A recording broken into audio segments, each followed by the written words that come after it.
Growing a business is kind of tricky right now. Supply chains are squeezed, tariffs and trade policies are dynamic, and cash flow, it's tighter than ever. You need clarity to come out on top. Without it, you risk falling behind. If only you could hop in the DeLorean and see the future, right? Thankfully, there's NetSuite by Oracle. NetSuite has real-time forecasting to help you move ahead with confidence. This is your AI-powered business management suite and the #1 cloud ERP. Trusted by over 42,000 businesses, NetSuite brings accounting, financial management, inventory, and HR all under one roof. It's your single source of truth, giving you the data and control you need to move quickly. And with AI built in, you can automate the busy work and focus on strategy. NetSuite helps you see what's stuck, what it's costing you, and how to pivot fast. If I were running a business with a lot of moving parts, I'd use NetSuite for full control over everything. Tame the chaos with NetSuite. If your revenues are at least in 7 figures, download the free ebook, Navigating Global Trade, 3 Insights for Leaders at netsuite.com/SPI. That's netsuite.com/SPI. You spent months building towards launch day, but when the clock hits 0, your site crashes. Bots swarm, and loyal fans rage on Reddit. That's not good. Fanfare was built to stop that. Fanfare is the drop platform made for high-pressure moments, stampede-proof infrastructure, verified waitlists, and bot filters that actually work. Instead of refunds and rage, you get retention and revenue. And that sounds great to me. Your next launch shouldn't be a gamble. Get Fanfare's 5-step hype drop playbook and learn how to bulletproof your drop at fanfare.io/playbook. Again, that's fanfare.io/playbook. So the very simple tip I would give people is when you're creating a list of your features and benefits for your marketing is lean into the benefit more than the feature. If you're telling me that like what we do for you is we keep you, let's say you're a business coach and you say, well, what I do for you is keep you accountable. That's a feature of your plan. And we think as marketers like, oh yeah, people understand the power of accountability. They don't. Well, they might. They don't have time when they're reading your website or your emails to really do the math in the moment. So you need to tell them. Do you struggle with telling story? Well, story is one of the most important things that you can have as a marketer and in your brand. And the better that you can tell a story and the better stories that you tell, the more revenue you'll have, the more connections you'll make with your audience, and the bigger impact you can make. Today, we are speaking with Dr. J.J. Peterson. He is the head of story over at StoryBrand. We've had Donald Miller on the show before, the author of StoryBrand, one of my favorite books that I feel is required reading for any entrepreneur. But before you go read that book and check it out if you haven't already, make sure to stick around and listen to this episode because this episode could absolutely change your business. And the consequence of not doing this is just continuing to say the same message over and over again and have no better results than you have been getting. I'm here to help you improve, and so is Dr. J.J. Peterson. Here he is from the Marketing Made Simple podcast and StoryBrand. Let's talk about it. Welcome to the Smart Passive Income Podcast, where it's all about working hard now so you can sit back and reap the benefits later. And now your host. He thanks every fish he catches before he releases them, Pat Flynn. Running a business means legal questions are inevitable. Is this contract or agreement solid? What can I do if a client won't pay me? Am I set up properly for taxes? Well, rather than trying to navigate all of this on your own or searching endlessly online, imagine having a law firm on your side without the high hourly rates. That's exactly what Legal Shield's small business plans offer. With Legal Shield, entrepreneurs get access to real legal support, contract reviews, collection letters, guidance on business formation, and even help handling IRS audits. Members can book consultations, upload documents through the app, and work with a provider law firm that understands small business laws in your state. You also get proactive help on tax and trademark questions so you can stay ahead of legal risks. And if a client delays payment, Legal Shield can send professional collection letters to help you recover what you're owed, all for a fraction of what traditional attorneys charge. Go to LegalShield.com/SPI or call 833-570-9980 to learn more and get big business legal support without a big business budget. That's LegalShield.com/SPI. Still using a copy-paste website? Break the template trap with Framer. Whether you're overwhelmed by traditional site builders or frustrated with cookie-cutter designs, Framer gives you the freedom to create a site that's professional, polished, and uniquely yours. Framer is the design-first, no-code website builder that lets anyone ship a production-ready site in minutes. It's free to start, allowing you to browse hundreds of pixel-perfect templates or even design something on your own on a totally blank canvas. Add bold animations like appear effects, text effects, parallax scrolling, scroll animations, looping animations, and much more in seconds. The built-in AI handles the heavy lifting, generating starter layouts, and can even translate your entire site to any language. Ready to build a site that looks hand-coded without hiring a developer? Launch your site for free at framer.com and use code SPI to get your first month of Pro on the house. That's framer.com, promo code SPI. Framer.com, promo code SPI. Rules and restrictions may apply. Dr. JJ Peterson, welcome to the Smart Passive Income Podcast. Thanks for joining me today. Thanks for having me. Excited to be here. I'm excited that you're here. You know, as head of Story Brand, I was really excited because we've had Donald Miller on the show before, and I talk about Story Brand all the time, and I'm trying to preach to the audience, just develop a story, but not just your own, share the stories of your own audience as well. And I think, you know, hopefully the audience has noticed that we've done this in our brand too. We've tried to feature a lot of people on the show. And in fact, we've handed the mic over to a lot of our students as well. But let's go back to the beginning and remind people, why is story more than anything really important, especially when it comes to building a business today? I'll get a little geeky about it because Get geeky, man. My PhD is actually in narrative theory and communication. And really, it goes all the way back to Aristotle and Plato, who argued in Poetics that if you want to change culture, if you want to move people to action or change their thoughts, the best way to do that is through story. That is how you want to move people. And obviously, story has been studied over the centuries. And there is a kind of the godfather of narrative. His name is Walter Fisher. And he would even argue that we as humans he would say we're homo narrative, meaning we are like first and foremost storytellers. That's how we make sense. That's how we build relationship. It's how we pass on crucial knowledge. And so ultimately, I mean, I think everybody kind of knows this instinctively, that if you want to move people, their hearts or their minds or their actions, or you want to build relationship or you want to make connection, the best way to do that is through story. And I think especially over these past few years, where we are more segmented, and I want to say like even divided, just literally like we're not as in much human connection anymore face to face, that what happens a lot of times when it comes to marketing and trying to share your story as a business is it becomes very transactional, and we've lost the human element in that. And now people are longing for even that deeper and stronger connection. And so telling a good story, inviting customers into a good story is even more important than ever. I'm even noticing on short form video platforms like TikTok, you know, I noticed that when I am on that platform, usually when a person starts with, hey, let me tell you the story about something, I'm there watching for 3 minutes, this random person when I'm normally just flipping through looking for, you know, cat videos or something. And it's just, we don't even know that intrigues us so much. But when it comes to the definition of story for, let's say, a marketer, what does that mean exactly? Is it just something with a beginning, middle, and end? Or help us define like what story means for us as entrepreneurs. Because I think story is a buzzword in marketing. But I think when people say we need to tell good stories, subconsciously what they're saying is we need to find like good testimonies, or we need to make good commercials. But the reality is that story is formulaic. Like story is formulaic. And you mentioned kind of beginning, middle, and end. That's one form of story. That's one formula of story.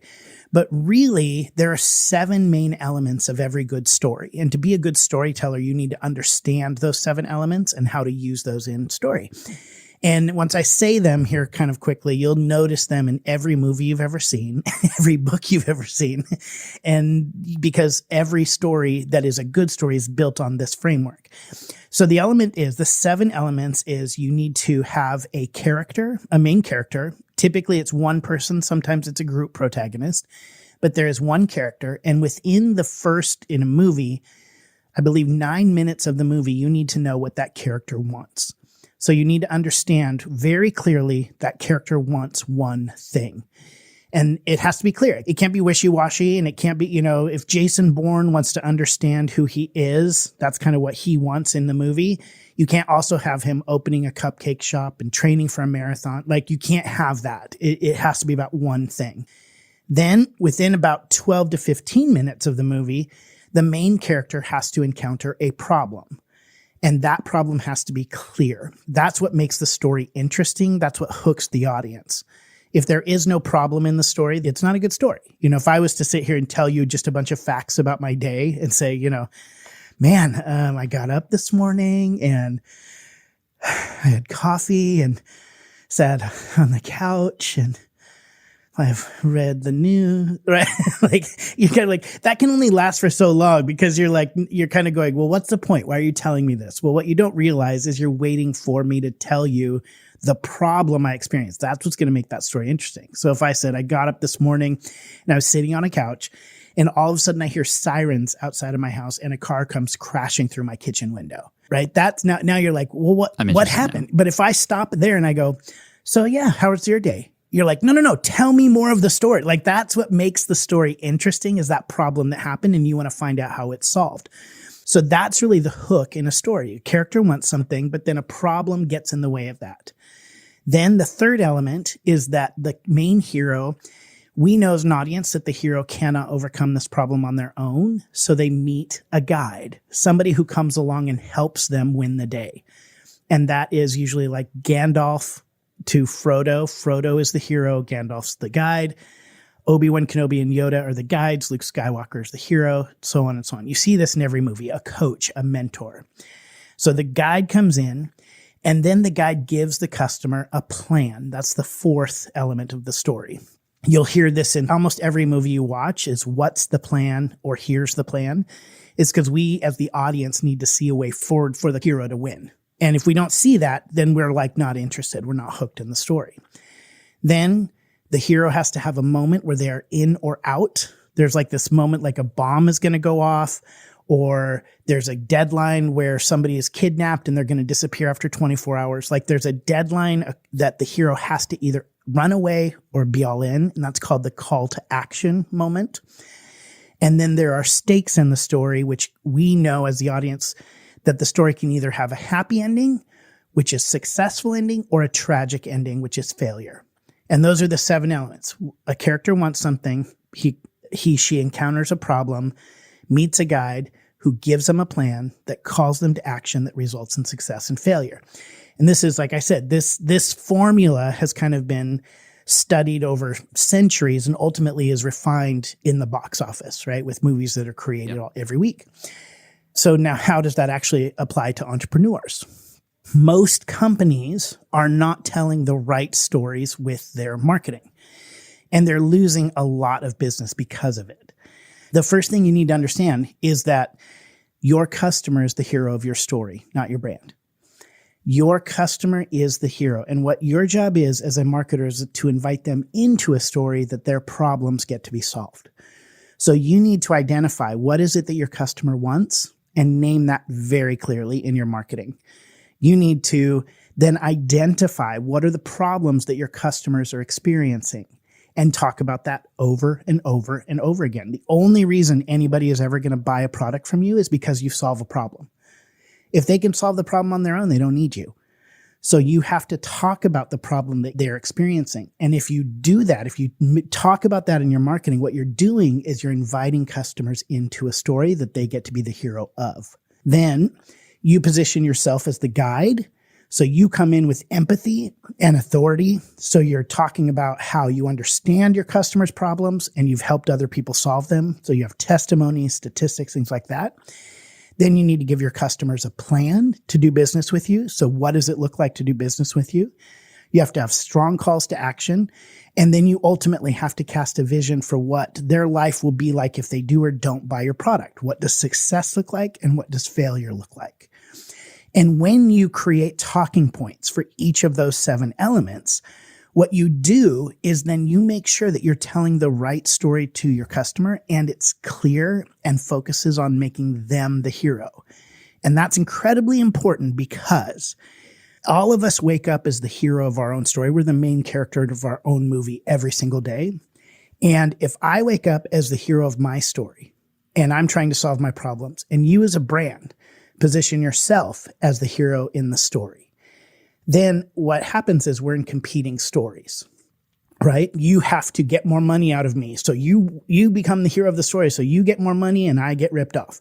Or I get a deal out of you. So you charge me less. Now I'm the hero and you're not. You're the villain in some cases, right? But if you position yourself as the guide in your customer's hero, then what you're doing is actually coming in on their path and their journey and showing them how you can help them win. How do you incorporate your own story when it's seemingly important to not focus on our own story? I mean, I think it's still important to relate, but we don't want to make us the center of it. How do we do that? Yeah, really, in a good story, the guide positions themselves as a guide with two things: empathy and authority. Empathy is, I understand your problems because I've either experienced them or worked with people who've experienced them. And authority, which is, I've helped other people solve it. So when you're talking about yourself, that's all you're talking about, right? So for instance, if you were to ask me in this context what my story is, I would say something along the lines of, man, when I got out of college, I started working for this large international nonprofit, and I was raising money to try to build homes and schools and water treatment for people around the world. And I'm sitting there, and every time I go to write a fundraising letter, I'm struggling to write what in that email, I'm struggling to figure out what to write in that email, right? So what does that do? That tells anybody on here that's listening that I've struggled with the same problems they do as marketers. That's it. Then I move into authority of where ultimately understanding story and creating clear messaging then helped me raise millions of dollars for this nonprofit. So I'm combining empathy and authority. So I'm only sharing the parts of my story that are directly related to your story as a marketer. I talk about, maybe I teach at Vanderbilt, which I do in their Master of Marketing. What I don't say is I was in a Missy Elliott music video, right? So, which I was. Were you for real? I was, yes. Ching-a-ling. Ching-a-ling. You can look it up. Oh my God. And so amazing. I was in a Missy Elliott music video. I danced next to Missy Elliott. Now, if I want you and I to be friends, or we're at a party and I'm just sharing my story, then yes, I share that I was with Missy Elliott. It's a funny story. It's, we can laugh about it and stuff like that. And that creates a connection between you and I as people. But if I'm getting up on stage at a conference and talking to a bunch of marketers, while that may endear them to me, it's not going to position me as their guide. So I don't mention that I was in a Missy Elliott music video. I don't mention that I did improv comedy. I don't mention, different things that don't directly pertain to their problems. So that's how you can talk about yourself all you want as a business, as a brand, but only in the context of, I am like you and I'm for you. That's like kind of the empathy piece. And I've helped other people. I have the knowledge and experience and track record that can help you win the day. I'm reminded of my very first online business, in fact, which started in 2008. I had gotten laid off, and I had started an online business to help architects pass a particular exam. And everything you're saying, I unknowingly was able to do. And I think this is why my business was successful. I was not the company who created this exam. I was a person like the person who was also studying for it, who just happened to go through the hard parts already and pass the exam despite it being very difficult. So my blog posts and my messaging it never felt like selling, because I was just like, hey, I know how hard this exam is. I almost failed, but I created all these study things for myself, and now I just want to pass them all to you. And it's exactly what you had just mentioned. And nowhere did I mention, any of this other stuff on the outside of just what that exam did. But then the other part that you mentioned, which is the sort of painting a picture of the future, became a very important part of this, because I talked about myself in the way that now that I passed the exam, like you will if you use my study material, I was able to get a raise and I was able to get a promotion, and you might be able to get those things too, just like these 5 people did after they used my exam guide. So it was exactly what you said, and it's like almost seems like a pretty simple formula when you think about it. I think we often tend to overcomplicate things. What are some of the bigger mistakes that marketers make when it comes to telling story and sort of what they're sharing that is actually reducing the impact that they're making and reducing ultimately their bottom line? I think one is kind of what I've mentioned, is making themselves the hero of the story. And people that do this a lot is in particular people who are in industries that are very technical, in particular software companies, So like one of the stories is when Steve Jobs first launched Apple, the first home computer that was launched was called Lisa. It was named after his daughter, a very like personal thing.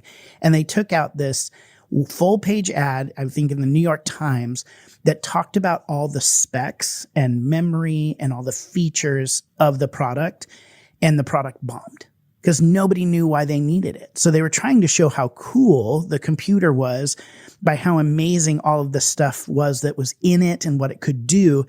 But nobody realized, like at that point, nobody thought they needed a home computer. So they didn't make the customer the hero. They made the computer the hero, and it totally bombed. Steve Jobs gets fired. He leaves.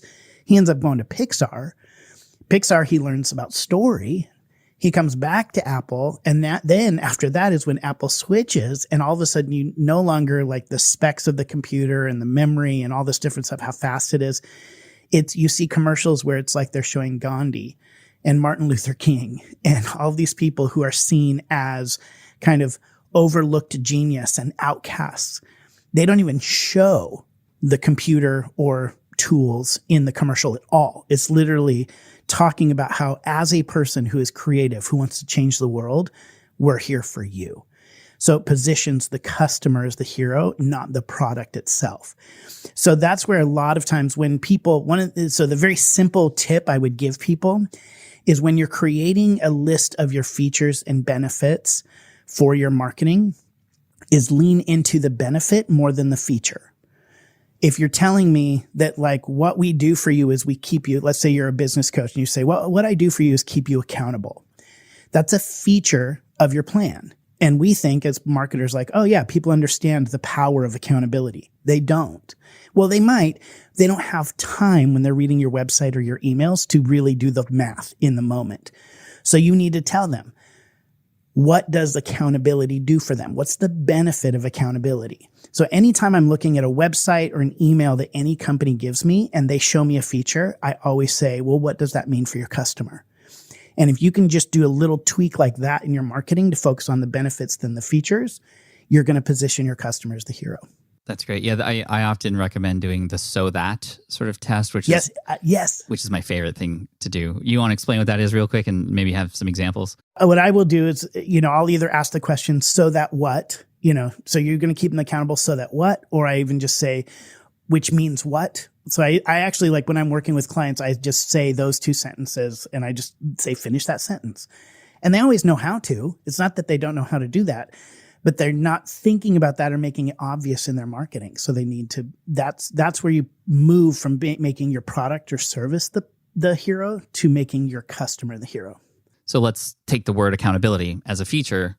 What would be a really good so that after that to showcase the benefit that would attract a coaching client, for example? Yeah. So say accountability, you say, well, I give you accountability so that you can make sure that you're going to hit your deadlines, that you're going to have somebody keeping you on track so that you're not wasting your time, so that you're not wasting money, right? So, because a lot of times with coaching programs, it's like they give you good ideas, but they don't actually keep you on track of meeting your goals. So that's what accountability does. I like that. Going with the Apple example, which I really love, and the whole Pixar story and Steve Jobs, that biography is amazing. I know that there was a commercial at one point during a Super Bowl when an Apple product came out that was sort of like a George Orwell style, sort of like, they threw the thing at the screen and it was just this like message against there was essentially like a villain, mm-hmm. right, that they were coming up against. And I know this idea of a villain comes up in the stories we read and the movies we watch. And I'm starting to hear notes that having a villain in your own marketing makes sense too. Is that something we should be thinking about? And do you have any examples of like how to incorporate that? I don't think we need to like say like, oh, this is my brand and I hate insert marketer's name here. He's the villain. I mean, maybe that is your thing, but like, can you talk a little bit more about that? Because I think it is powerful when you get people behind something like that. So villain is an interesting piece of story, right? So especially when it comes to marketing. When I'm working with a company, I don't ever start with the villain. I think a lot of people make the mistake of saying like, who is our villain? Who are we taking down? What I always start with is that one of the first questions I'm asking a client is, what problems do your customers experience that you can solve? That's like I mentioned, that's the hook of the story. That's probably the most important part of understanding story. is understanding what problems you solve for your customers. So I name them. That's called an external problem. So a very simple example would be if my lawn is overgrown, the external problem is just literally my lawn is overgrown. Well, in movies, when screenwriters are creating movies, the external problem is often like a bomb, or their daughter got kidnapped that they need to get them back, or there's a wave that's coming over the city and they need to rescue somebody. So there's like this problem, this external problem that the hero has to overcome. But because we as the audience, 99.9% of the people in that auditorium have never disarmed a bomb or taken down a Death Star or gone to Mordor, right. Competed in Hunger Games. Because we haven't, we technically can't identify with the hero of the story. So what screenwriters do is they do this little trick called the internal problem. So the external problem in a film, disarming a bomb, always manifests an internal problem. So typically the hero tried to disarm a bomb 20 years ago. They cut the wrong wire and they killed their dad. You see that over and over. There's a backstory of where they failed at the same task. And what they're really struggling with is the idea, do I have what it takes? Am I good enough? Am I lovable? All of those kind of things. Something we could relate to. Which those we can all relate to. So that's true in story and movies. External and internal problem go really closely together.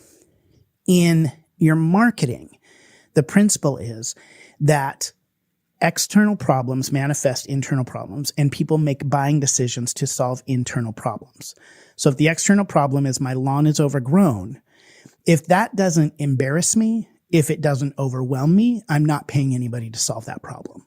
Right? So once I become overwhelmed, once I become embarrassed, now I'm going to pay somebody to solve it for me. So those work really well together. And you have to have both of those in your marketing. Now, let me get back to your original question about villain. So when I'm working with a client, the two most important things are understanding what external problem and internal problem you solve for your customer. To discover the villain, you say, is there a root cause of these problems? So let's take allergy medicine. Right? The external problem you're solving is a runny nose, and maybe the internal problem is you're feeling run down. Then we go, is there a root cause of this? Well, a root cause could be pollen or dust. So we can make pollen and dust the villain in this story. So I don't start with pollen and dust. I start with the problems and then go, is there a root cause of it? And in marketing, if there is not an obvious root cause, then I actually don't add villain to the story. Villain can be very powerful, but sometimes what happens is people make mistakes and they villainize another brand, which makes them look bad sometimes, or subconsciously they villainize their customer. So let's say it's about somebody who comes in and helps somebody organize their closet. Well, if you say, the problem is your closet is disorganized, and then you go, well, the villain really is you are disorganized. Now you've subconsciously made your customer the villain. And now they don't feel good about you. So I always look for a villain. And if it's obvious, it can be powerful for the story. But if it's not obvious, I don't want to make the mistake of villainizing my customer. And I don't like villainizing the competition because it kind of makes me look bad. So what I just stick to is external and internal problems. And those really will carry the power of the story. That's super helpful.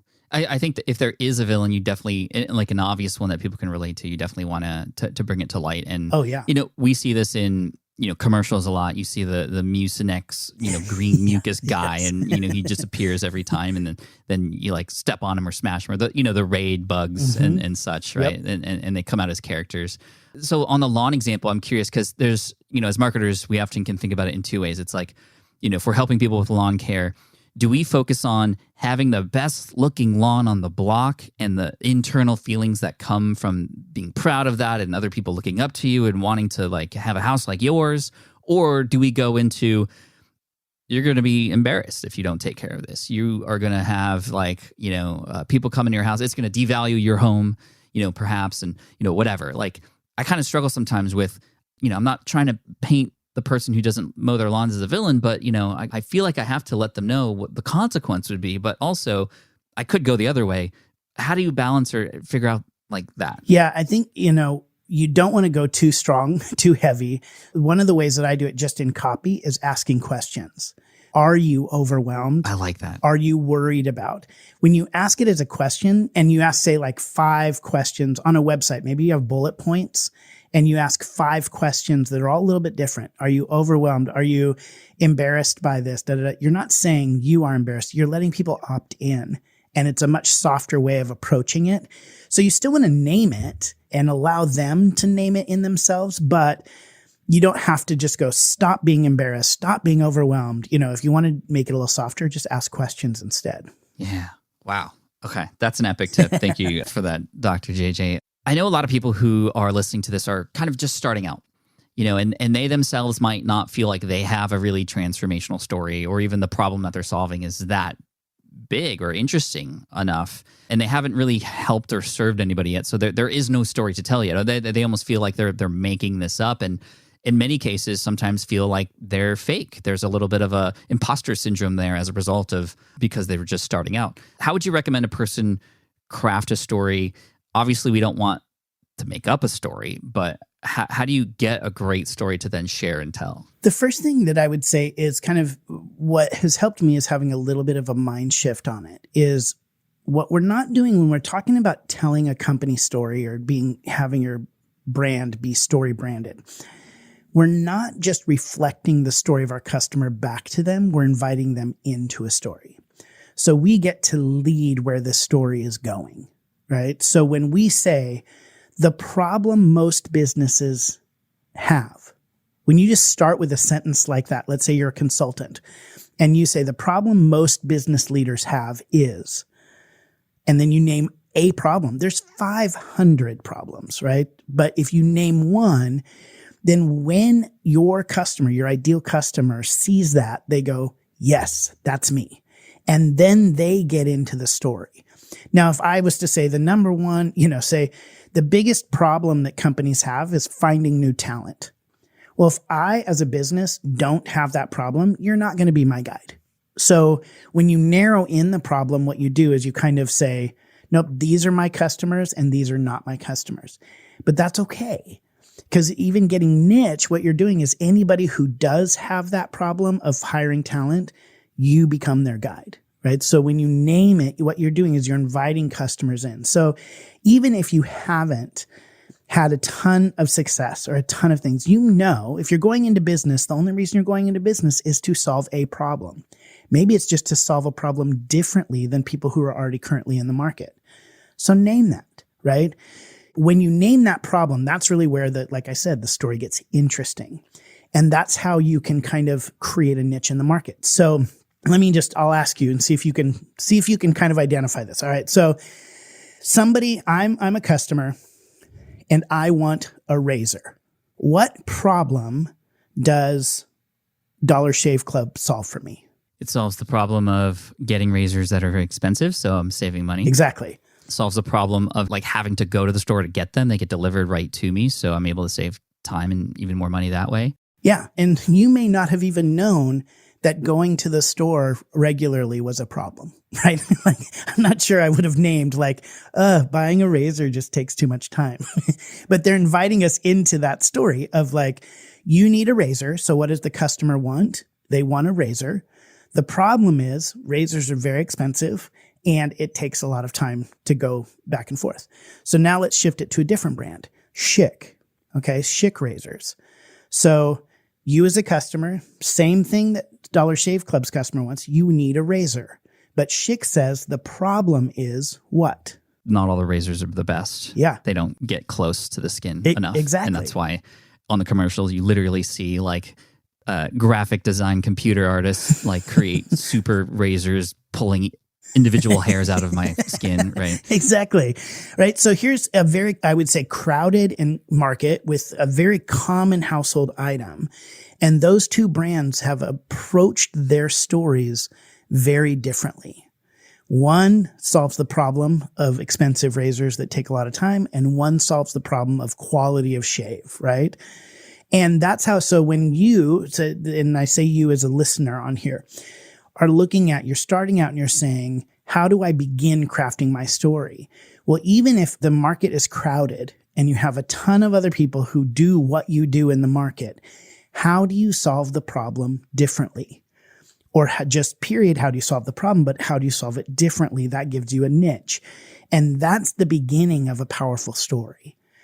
Now, then what I would say, that's step one, is don't be afraid to identify the problem and identify it a little bit different than somebody else. And then step two is test it. Well, I would say, we say at StoryBrand, we create what we call brand scripts, where we have the talking points for all of these stories. And one of the things we say is never laminate your brand script, right? We put it out in the market and we test it and we see what works, and whatever direction really people are leaning into, that's where we go. Love it. Before we continue chatting, and I do want to ask you specifically about the art of telling the story, especially as an orator, somebody on a podcast or on a video or on a stage even, and how to practice and get better at that. But I know you have a podcast, Marketing Made Simple. Everybody should go check out and subscribe to that. Obviously, JJ knows his stuff. So if you are into storytelling and such, definitely check that out. And you guys at StoryBrand also do a lot of workshops and even get really into the fine detail for individual brands who want to do that. Can you talk a little bit more about your workshops and where they can go and check those out? So many companies are really so close to their product that they do have a hard time telling a clear message about it and really narrowing in on this story. So we do workshops where we actually over 2 days take companies through this process and help them with a coach identify their talking points so that they can have a clear story to put on their website and in their marketing. And people can go and find out about that at storybrand.com. And we actually have a workshop coming up February 28th through March 1st. So it's just 2 days. And by the end of that 2 day, you have your whole company message on one piece of paper and are ready to go. Awesome. So storybrand.com. And then again, Marketing Made Simple podcast. Can you tell us a story about one of your clients, for example, who went through a transformational sort of change in their story, and kind of like what were they saying before, and how did the workshop and just understanding their story change things for them? Yeah, I was just working with, I don't think I can say their actual name. That's okay. I'm under NDA, but I will say, I wanted to say it so bad, but they're very large. They're maybe just named the largest company in the world. Anyway, so I was working with them, this very large company in Seattle, and I was working with them, and they brought me in because they were pitching a product to a company, and they had a 30-slide deck that they were using. And they went in and they couldn't get through the first 2 slides with the company. The company was actually got mad about it and had a whole bunch of questions. And this is not a product that creates anger or anything like this. It was just very feature focused, very, very feature focused. And they were talking about things that the customer did not understand. They had a ton of questions. And they read the StoryBrand book, and they went through, and the person who ended up bringing me in basically said, all right, I'm going to boil this story down to what is my customer's problem, what's our solution, and what does their success look like? So really 3 parts of the overall story. And they went back to that company and they just said, how most companies blank, literally just named the problem that most companies experience, named their solution, and then said what life is like after, gave the success. And in 90 seconds, they sold the company. So they went from a 30-slide deck that they couldn't get through to, they lost the sale, to going to a 90-second presentation that didn't even show a single slide and sold. And it really was because what they did is the first time they positioned themselves as the hero, and then the second time they positioned the customer as the hero. And when you name the problem that somebody is experiencing, that hooks them into the story. They want to know, in the same way, if I told you a car went through my kitchen window this morning and then I stopped that story, you'd be like, whoa, what happened? Well, when you name the problem the customer is experiencing, they want to know, can you solve it? What's going to happen? You don't just say, how a lot of companies struggle with marketing? Sweet. No. And then walk away. That's a million potential right? things. And so you say, how a lot of companies really are so close to their products and services, or a lot of companies are telling the wrong story and they're turning off customers. And then you go, for us, we'd say at StoryBrand, we come in and teach you how story works, help you create story. And ultimately that's going to connect you with more customers and grow your business. That's a short story. And what you mentioned earlier, beginning, middle, and end. And so just that one mental shift of 30 slides, talking about all the features to positioning the customer as a hero, close the deal. Saves everybody time too when you nail Oh, it. yeah. When you nail the story. I mean, we say that on our Marketing Made Simple podcast. We say we help you create marketing that's easy and works. And that's the biggest thing for me, is that when you have this kind of framework, when you understand how stories work, it really gives you like a sandbox to play in, right? It kind of keeps you tight. And because really good writers know what to write, but great writers know what to leave out, right? That's really where there's that Mark Twain quote. I can't remember the exact, but it's basically like, this letter would have been a lot shorter if I had more time. Like he apologized for writing a really long letter, because keeping things compact and tight actually takes a lot of effort. And good writers know what to leave out, or great writers know what to leave out. And so when you create a story and keep it tight, it basically forces you to tell the right story, and you know that it's going to work.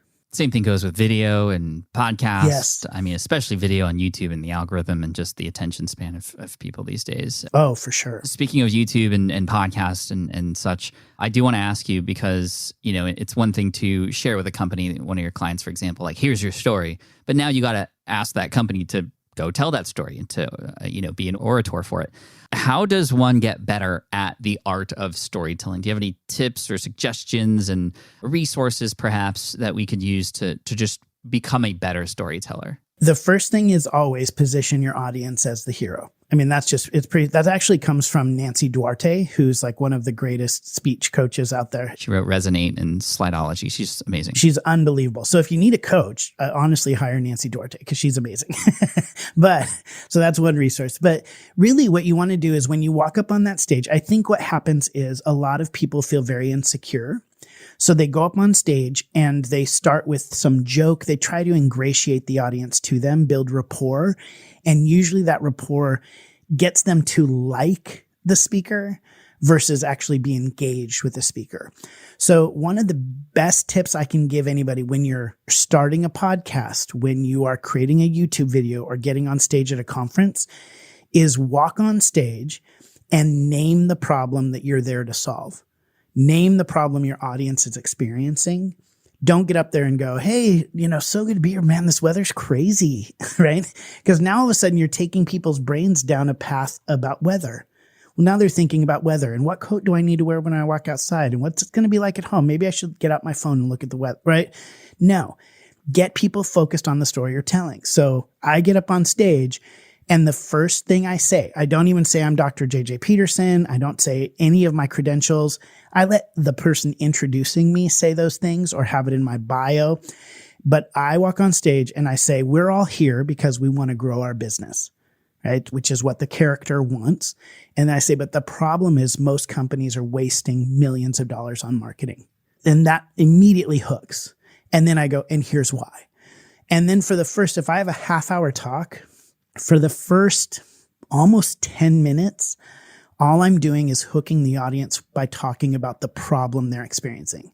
So I say companies are wasting millions on marketing. Then I talk about why that's happening and how many problems it's created. And then I bring up a bad illustration of marketing that everybody knows. And I just go on and on and on about it's bad. It's bad. Oh my gosh, it's worse than you think. It's even worse than that. And I'm not being fear mongering. I'm not like going, and you're all going to die because, I'm not going there with it, but I am really like, I'm hooking them with the problem's bad and it's actually worse than you think. That's about, if it's a 30-minute talk, the first third is hooking the audience with the problem. Then for the next, say 15, 20 minutes-ish, what I'm doing is I'm going into then how to solve that problem. And then the last little bit, I'm closing out with what their life is like after they choose to do this. When you clarify your message, you're going to be able to blank, blank, blank. So focus on the biggest tip I can say is when you get on stage, don't talk about yourself. Don't introduce yourself. Have somebody else do that and immediately start with the problem. That's going to hook them. And if you can solve a problem for a customer or an audience, they will like you. So you don't need to get them to like you ahead of time.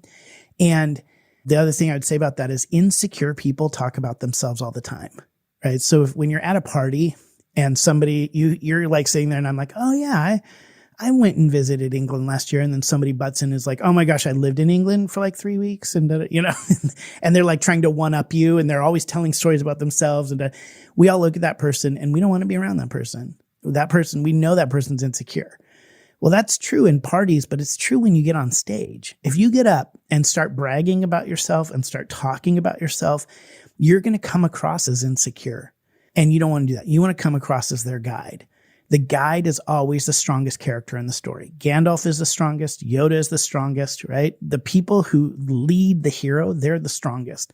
So when you step on stage or start that video or even do a hook to intro your podcast, let's say we were talking about this podcast and you were getting ready to do a 10-second ad for it, you would say, do you struggle with telling the right story for your marketing? You just start with that. What's the problem that this episode is going to solve? Always start with the problem. Beautiful. Let's end it there because that was incredible. And I think people need to go to your podcast, Marketing Made Simple, and also to storybrand.com, and also pick up the book, Telling StoryBrand with Donald Miller. I mean, if you haven't, that's almost like required reading at this point for any successful entrepreneur. I would recommend. So thank you so much again for coming on. Do you have a social media handle that we could go follow to interact and say thanks and say hello to? Dr. JJ Peterson on Instagram. Cool.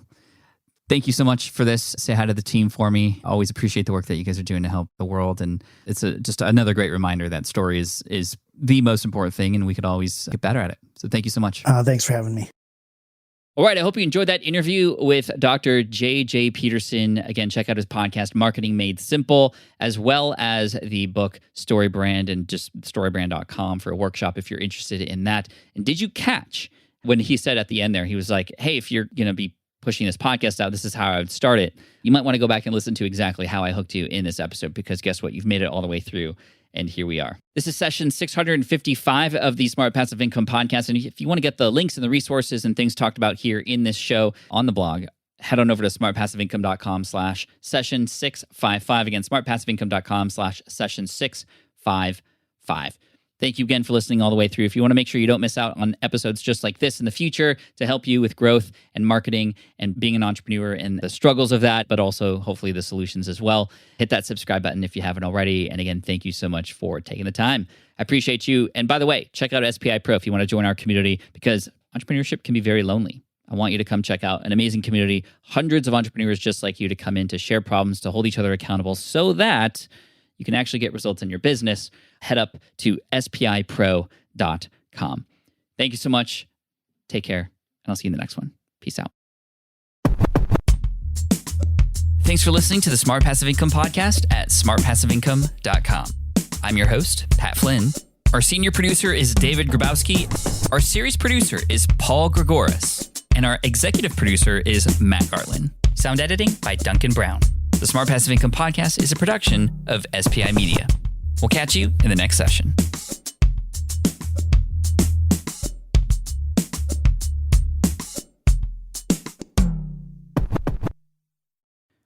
Look, I get it. You want to grow your business, but trying to sell to hundreds or even thousands of people gets very exhausting very fast. But what if you could sell at scale with a simple, powerful quiz?